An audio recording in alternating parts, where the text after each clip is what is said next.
ഇന്ന് നമ്മൾ നോക്കാൻ പോകുന്ന ടോപ്പിക്ക് കയ്യൂർ സമരമാണ്. കയ്യൂർ സമരം നടക്കുന്നത് 1941 മാർച്ച് 28-ന് കാസർഗോഡ് ജില്ലയിലെ ഹോസ്ദുർഗ് താലൂക്കിൽ വെച്ചിട്ടാണ്.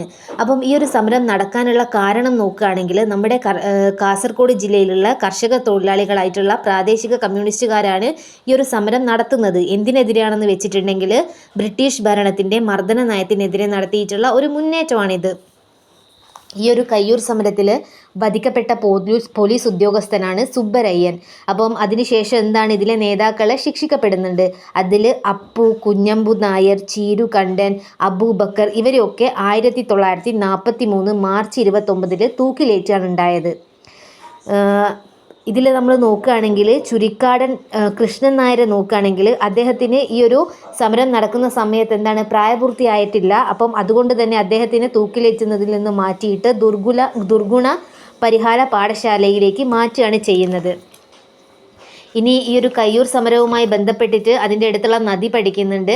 കരിയങ്കോട് നദി അഥവാ തേജസ്വിനി നദിയാണ് ഈ ഒരു നദി എന്ന് പറയുന്നത്. കരിയങ്കോട് നദി തന്നെയാണ് തേജസ്വിനി നദി. ഈ നദിയാണ് കയ്യൂർ സമരവുമായി ബന്ധപ്പെട്ടിട്ടുള്ള നദി എന്ന് പറയുന്നത്, അതിൻ്റെ അടുത്തുള്ള നദി.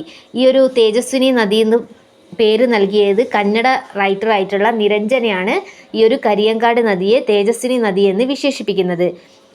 ഈ ഒരു കയ്യൂർ സമരത്തിൻ്റെ പ്രത്യേകത നോക്കുകയാണെങ്കിൽ കമ്മ്യൂണിസ്റ്റ് പാർട്ടി ഈ ഒരു സമരത്തിലൂടെയാണ് എടുക്കുന്നത് എന്ന് വെച്ചിട്ട് ഈ ഒരു കമ്മ്യൂണിസ്റ്റ് പാർട്ടിയുടെ ആദ്യ സമരം അല്ല ഇത്. കമ്മ്യൂണിസ്റ്റ് പാർട്ടിയുടെ ആദ്യ സമരം മൊഴാറ സമരമാണ്. പക്ഷേ കമ്മ്യൂണിസ്റ്റ് പാർട്ടി ഈ സമരത്തിലൂടെയാണ് കുറച്ചും കൂടി അറിയപ്പെടുന്നത്. ഈ ഒരു കയ്യൂർ സമരത്തിൽ പങ്കെടുത്തിട്ടുള്ള കേരള മുഖ്യമന്ത്രിയാണ് EK നായനാർ. ഇനി നമ്മൾ ബുക്കുകളാണ് പരിചയപ്പെടുന്നത്.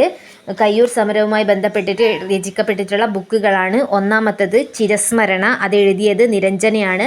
നമ്മൾ നിരഞ്ജനയെ ഓൾറെഡി പറഞ്ഞിട്ടുണ്ടായിരുന്നു, അദ്ദേഹം ഒരു കന്നഡ റൈറ്ററാണ്. ആ ഒരു തേജസ്വിനി നദി എന്ന് ഇദ്ദേഹമാണ് വിശേഷിപ്പിച്ചത് എന്ന് നമ്മൾ ഓൾറെഡി പറഞ്ഞിട്ടുണ്ട്. അടുത്ത ബുക്ക് കയ്യൂരും കരിവള്ളൂരും, അത് എഴുതിയത് AV കുഞ്ഞമ്പുവാണ്.